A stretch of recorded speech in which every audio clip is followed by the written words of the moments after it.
Lesson 24, the 30 Years' War. The last and worst war of religion. 100 years of religious grudges are going to build up in Germany to lead to a really kind of rough situation. It's going to shape Northern European borders to this day. What we think of as the Netherlands, what we think of as modern Germany, and France, all are going to be shaped by these events. Here we see a depiction of some of the bloodshed and cruelty of the 30 Years' War. If you notice, there are a lot of people hanging from those trees. Preconditions for war. Germany is fragmented, as you can see in this map. There are 360 autonomous realms. There are secular and ecclesiastical principalities. Ecclesiastical principalities means essentially theocracies, religious holdings. There are free cities and little freeholds for knights. And remember that this map is from 1512, so it's a little early, but it's the best I could do. The Peace of Augsburg. Each of these principalities had important freedoms. They had their own tolls, tariffs, and over money, and their control of money and printing of money interfered with travel and trade. Many of these principalities had big ambitions, and they resisted centralization from the Holy Roman Emperor. They often sought foreign support, whether it was Catholic support or Protestant support.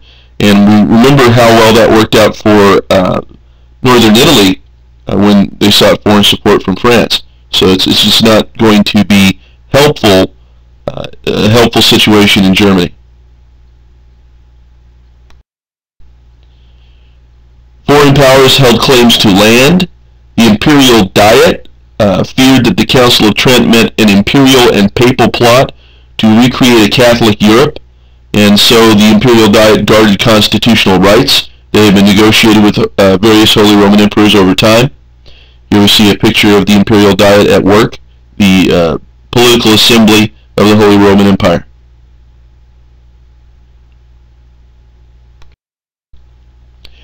Religious division in the Holy Roman Empire. About half of it was Protestant, about half of it was Catholic. The Peace of Augsburg had tried to freeze Lutheran and Catholic territories, but a few principalities have changed hands in between the 30 Years' War and the Peace of Augsburg, and this has increased tensions in the area.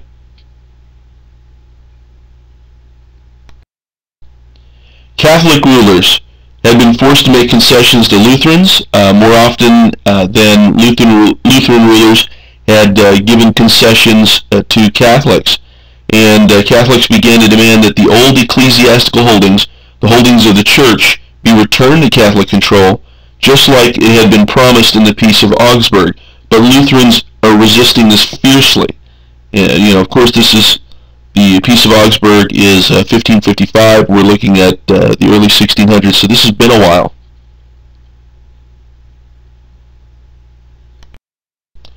Protestants did not get along with each other, though. Liberal Lutherans didn't care for conservative Lutherans. Another group cared that much for Calvinists, and these Protestant factions would bicker at universities, which only increased with the controversy of the early scientific revolution, which we haven't studied yet. But here we see the University of Jena. This is an illustration of the University of Jena, one of the universities where a lot of this kind of debate would be going on. And yeah, the early scientific revolution, there would be Copernicus figuring out that the sun is the center of our solar system. Well, he thought it was the center of the universe. These kinds of ideas are going to also kind of upset people.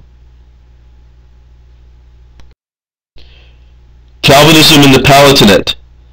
Calvinism was unrecognized by the Peace of Augsburg, but Frederick III, Elector Palatine, will convert to Calvinism, making Heidelberg a German Geneva, and it will receive support from the English, the French, and the Netherlands, where Calvinism is fairly popular.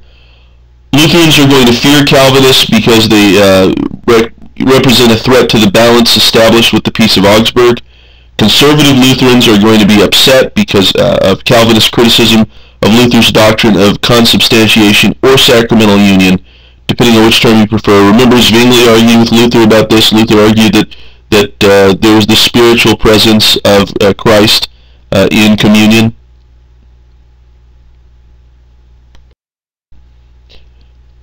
Maximilian of Bavaria and the Catholic League. Bavaria was for Catholicism what the Palatinate was for Calvinism.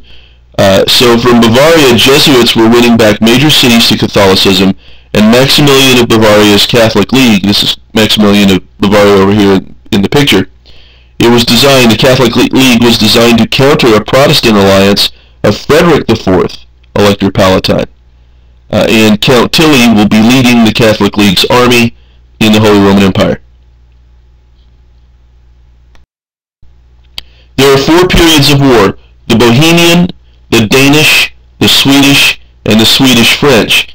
And if you look over here, you'll see this kind of depiction of the 30 Years' War, various areas of the war, where Habsburg Spain is, in yellow, Habsburg Austria in kind of orange, and this kind of funky salmon shading for areas with a Protestant majority.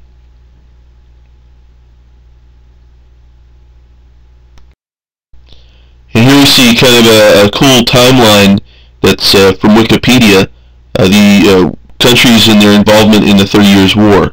So you see the Holy Roman Empire is involved all the way through, Bavaria is almost always involved, and various other portions of the Holy Roman Empire in the fight. Saxony, the Palatinate, Hesse-Kassel, Brandenburg, that's later going to be Brandenburg, Prussia.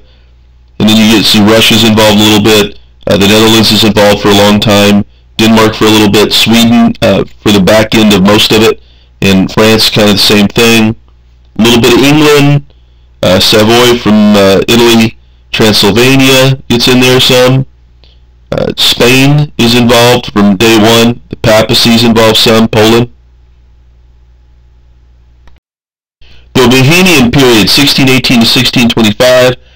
This is period Ferdinand II.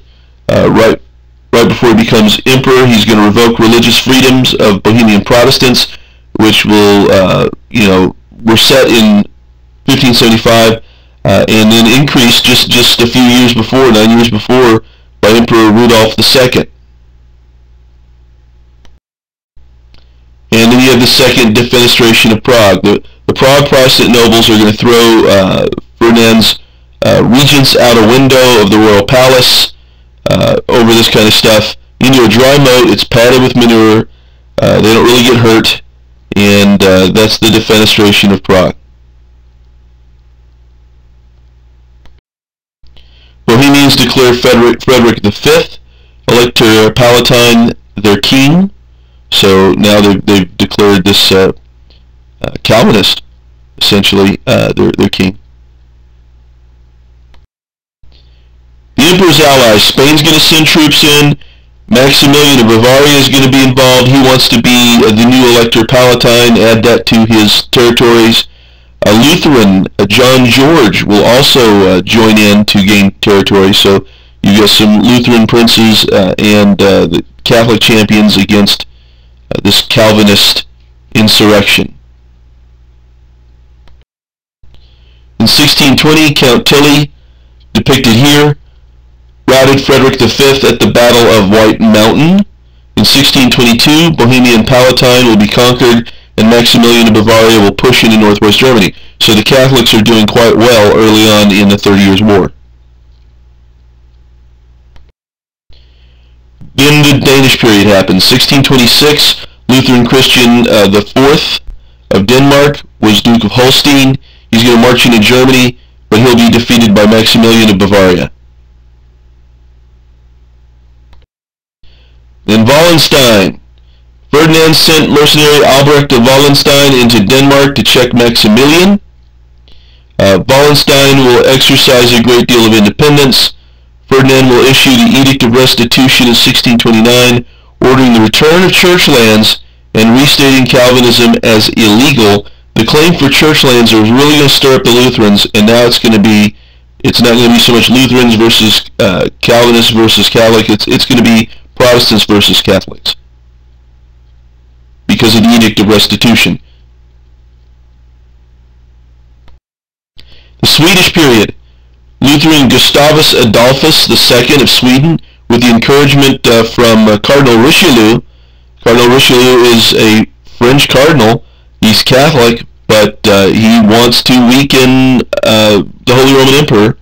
Remember this business about the French kings not getting along with the Habsburgs.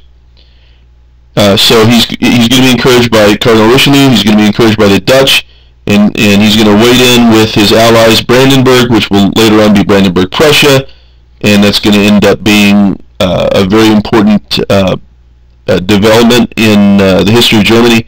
And he's also going to have the allies of Saxony. Gustavus is a military genius. He's going to win the decisive Battle of Breitenfeld in 1630. So here we see a swing toward the Protestants, and here we see kind of the movement of the Battle of Breitenfeld. Kind of see in the center of the map there. It's near Leipzig, which is an important city. He used mobile small infantry squares of muskets and pikes, lighter artillery, and cavalry to move quickly, engaging in fire and charge tactics. Here we see a painting of Gustavus Adolphus and his army.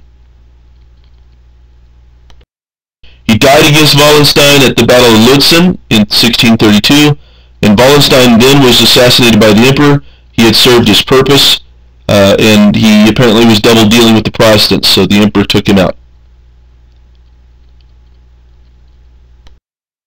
In 1635, the Peace of Prague is signed.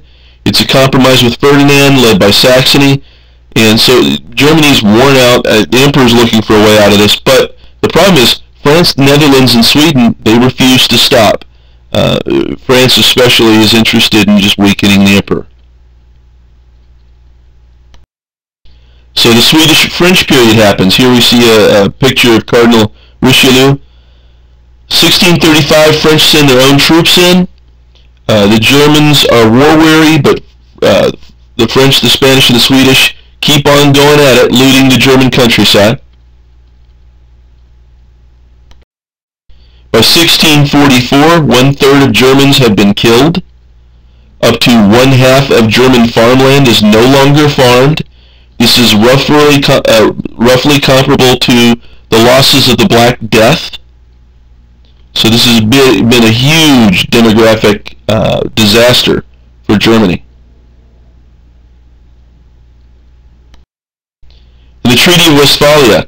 It's written in French, which is now the new international diplomatic language, the lingua franca. It rescinds the Edict of Restitution. It generally reasserts the Peace of Augsburg, but it adds Calvinists, recognition to Calvinists.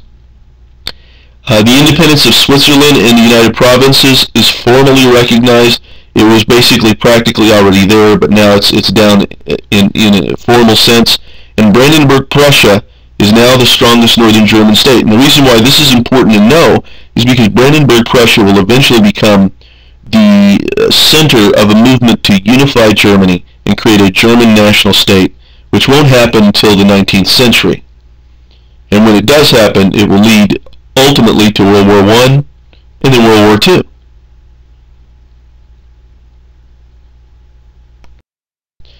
So political results. France and Sweden are still meddling in Germany.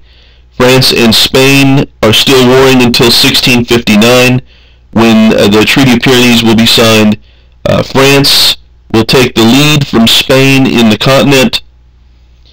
The sovereignty of German princes is confirmed, which means German disunity for centuries.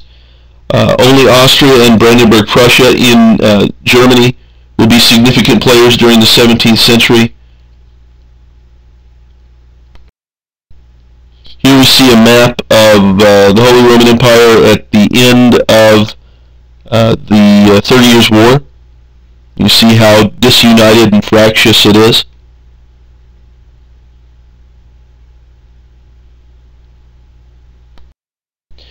So in perspective, the wars of religion will end with the recognition of minority religious rights. Traditional political boundaries will basically be in place. Spanish influence is weakened. French and English influence will increase, and Germany will remain disunited. Thank you.